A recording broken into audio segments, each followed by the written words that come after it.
La loi électorale du Canada réglemente les dépenses électorales des candidats. Ce module présente les 6 catégories de dépenses des candidats, appelées dépenses de campagne électorale. Certaines dépenses de campagne électorale sont assujetties à un plafond. Certaines d'entre elles sont réglementées selon la période où elles sont engagées et d'autres donnent droit à un remboursement. Toutes ces dépenses doivent être raisonnablement engagées en raison de l'élection. Les dépenses électorales sont engagées pour l'acquisition de biens ou de services utilisés pendant la période électorale et servent à favoriser ou à contrecarrer directement un candidat. La période électorale débute le jour où l'élection est déclenchée et se termine lorsque les bureaux de scrutin ferment le jour de l'élection. Par exemple, le coût de création d'un site web pour une campagne constitue une dépense électorale. Les dépenses personnelles du candidat sont des coûts supplémentaires engagés par un candidat en raison de la campagne, en dehors de la période électorale et pendant cette période pour des dépenses liées à la garde d'enfants, aux soins d'une personne dont le candidat a la garde ou au handicap d'un candidat. La rémunération des représentants du candidat au bureau de scrutin constitue aussi une dépense personnelle. Les frais de déplacement et de séjour du candidat se situent dans une catégorie distincte.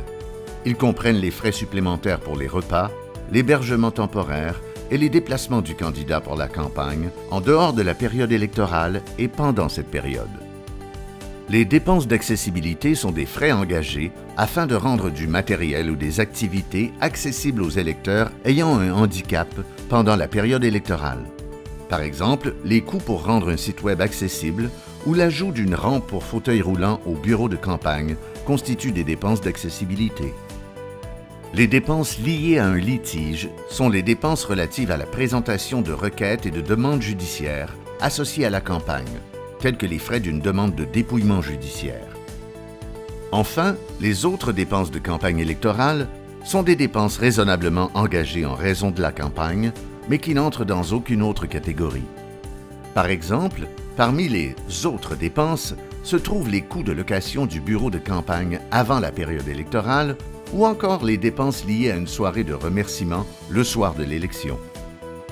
Il ne faut pas oublier que les dépenses électorales sont assujetties à un plafond et que celui-ci est calculé selon chaque circonscription. Certaines dépenses sont admissibles à un remboursement partiel si le candidat est élu ou s'il reçoit 10% des votes valides obtenus dans sa circonscription et respecte ses obligations en matière de rapport. Pour en savoir plus, veuillez consulter nos autres modules et ressources.